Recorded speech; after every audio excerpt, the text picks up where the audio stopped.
안녕하세요. 시대의 양심 마성의 중독성 대체 불가 정봉재 정치쇼 정봉주입니다. 자, 지금 이 시간 여러분이 가장 많이 찾아본 실시간 검색어 제천 화재 29명 사망입니다.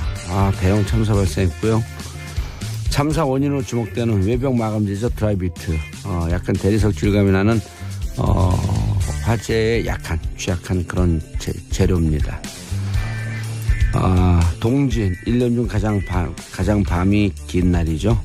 롯데 운명의 날, 신격호, 신동빈, 신동주 오늘 1심 선고, 총수 공백 현실화되나 하는 겁니다. 자, 이 중에 봉두사고 고른 오늘의 실시간 검색어 제천 화재입니다. 너무 가슴이 아프고요. 빨리 이 슬픈 상황을 수습하고 잘 처리했으면 하는 바람입니다.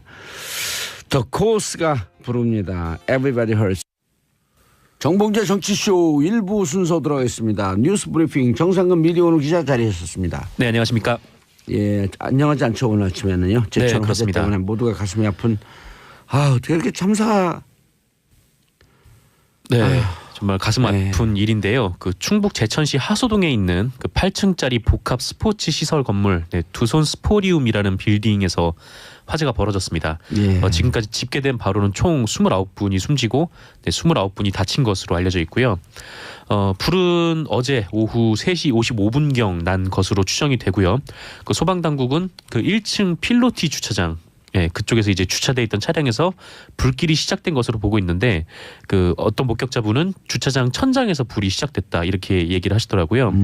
그래서 아직 뭐 정확한 화재 원인은 나오지 않았지만 그 목격자들의 말을 종합하면 주차장 천장 차량이 아니고 네네 차량이 아니고요. 근데 어쨌건 아직 정확하게 원인이 나온 건 아닙니다. 하지만 그 목격자들의 말을 종합하면 그 1층 주차장에서 불길이 치솟은 것은 사실인 것 같고요. 예. 이게 이제 건물 외벽 마감재가 그 드라이비트라는 그러니까요. 그 드라이비트가 그 원료가 스티로폼이거든요. 그 스티로폼에 그 시멘트를 덧댄 형태라고 하더라고요. 근데 그게 뭐 보온성, 그 단열 뭐 이런 부분에 좋아서 외벽 마감으로 많이 쓰죠. 네. 하지만 결정적으로 이제 싼 가격이기 때문에 싸죠. 약간 대리석 질감이 있거든요. 네. 그래서 그거를 많이 쓰는데 이게 화재에 굉장히 좀 취약한 희한하죠. 물질이라 금세 불길이 타고 올라가 버렸다고 합니다. 예. 네, 불은 1시간 40분 정도 뒤인 오후 5시 40분께 진압이 됐고요. 이 건물 2층 사우나에 있던 이용객들이 그 불길과 연기에 갇혀서 큰 피해를 입었습니다.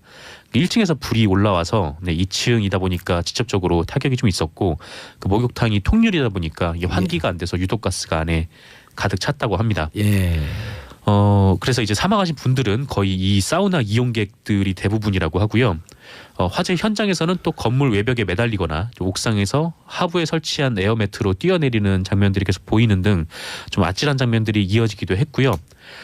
밖에서는 건물에 갇힌 가족을 살려달라라는 피해자 가족분들의 절규가 이어졌다고 합니다. 그 보도에 따르면 어떤 분께서는 함께 목욕을 하러 갔던 아내와 그다음에 딸과 장모님이 한꺼번에 목숨을 잃는 비극도 있었다고 하고요. 이번 참사에서 좀 돌아봐야 할 게 있는 것 같은데 일단 건물까지 그 소방차가 가는데 길에 주차한 차량이 너무 많아서 이제 진입이 좀 늦어졌다고 합니다. 어디 골목길 안쪽에 있는 그런 건물이 골목길 안쪽에 있었나 봐요. 그래서 보통 그런 그 스포츠센터는 대로변에 있는 게 많은데 골목 안쪽에 있었네요. 네네. 그 주차한 차량이 많아서 좀 진입이 늦어졌다고 하고요. 또 굴절 소방 차량이 고장이 나서 대피가 지연되기도 했습니다. 뭐 추운 날씨로 인해서 밸브가 좀 터졌다라고 하는데 조금 더 관리에 만전을 기했으면 어땠을까라는 생각이 지금 들고요.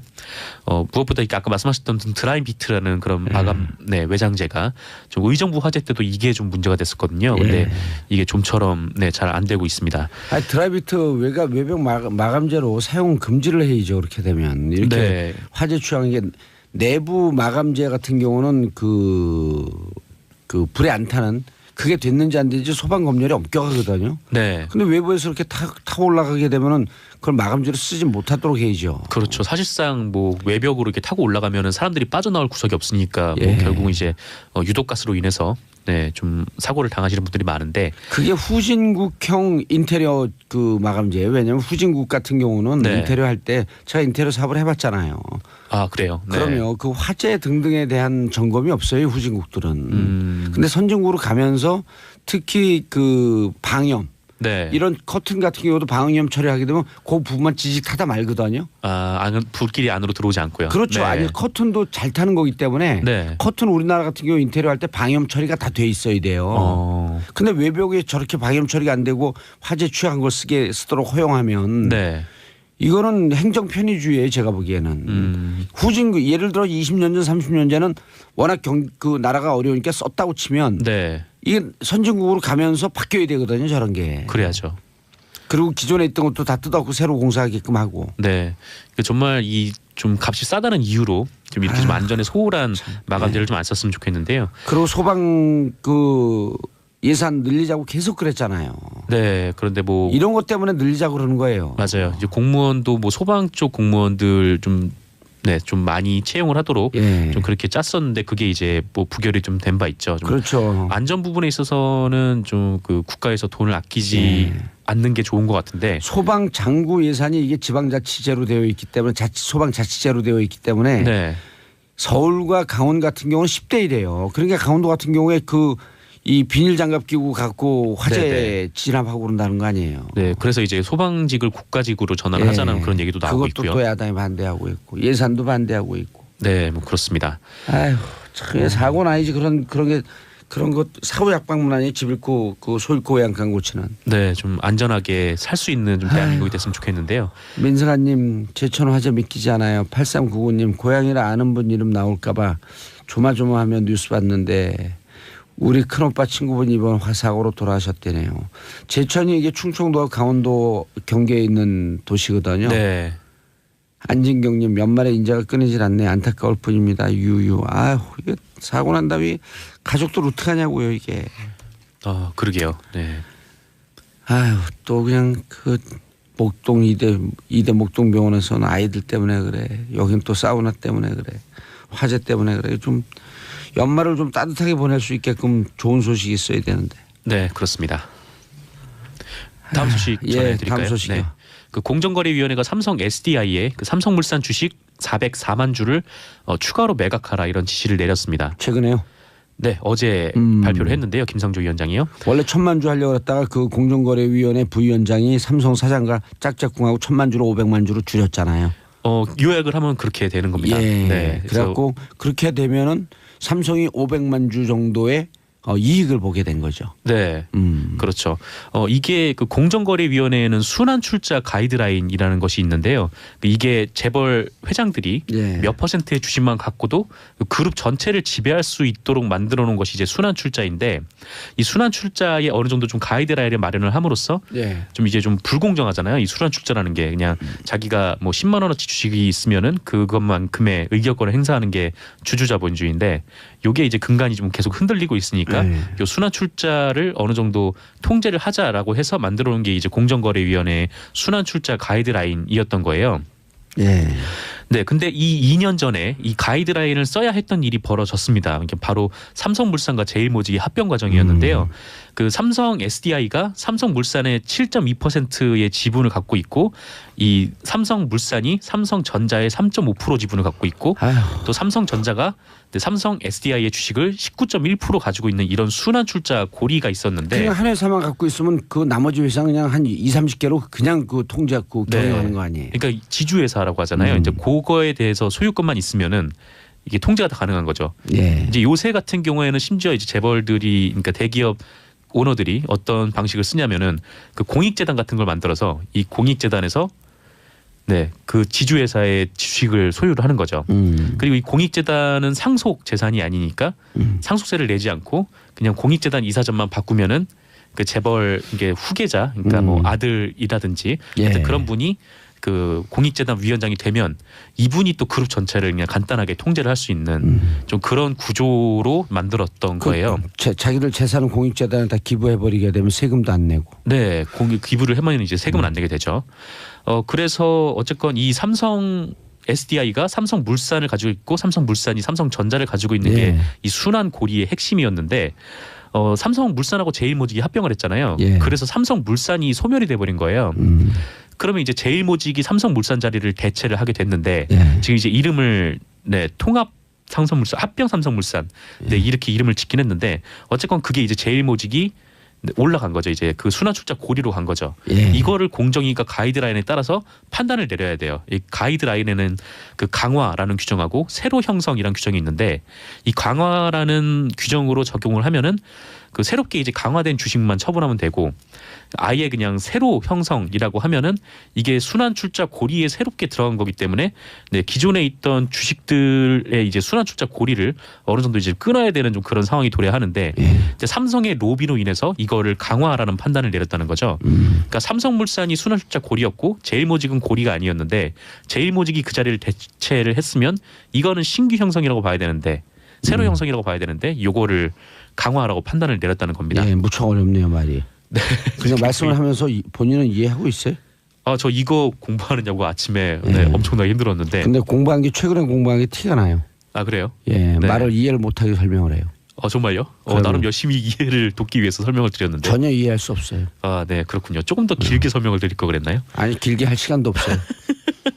네 그렇게 되죠.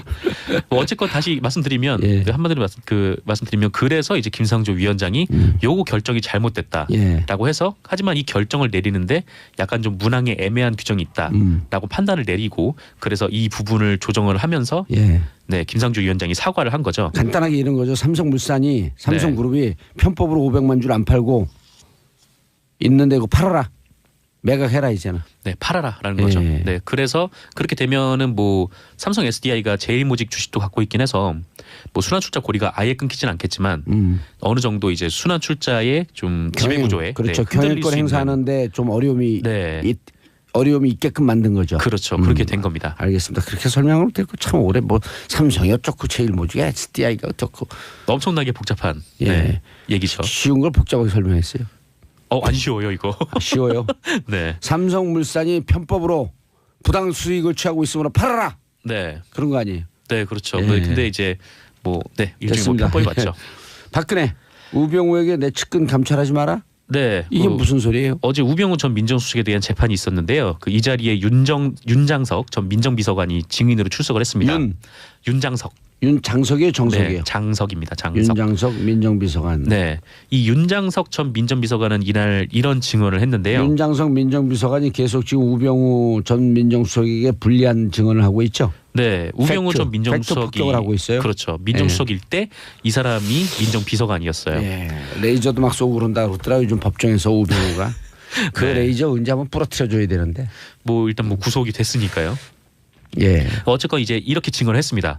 박근혜 전 대통령이 우병우 전 수석에게 누구든 문제가 되면 법대로 처벌하면 되니까 민정수석실에서 챙겨보지 말라. 이렇게 지시를 했다는 거예요. 예. 그러니까 대통령 측근들 비리 감찰을 하지 말라라는 얘기와 똑같죠. 비리가 드러나면 처벌하면 되니까. 민정수석에서는 그런 거 하는 건데 원래는 또. 원래 이제 대통령 친인척이나 아니면 측근들의 비리를 감시하는 곳이 민정수석실이잖아요. 예.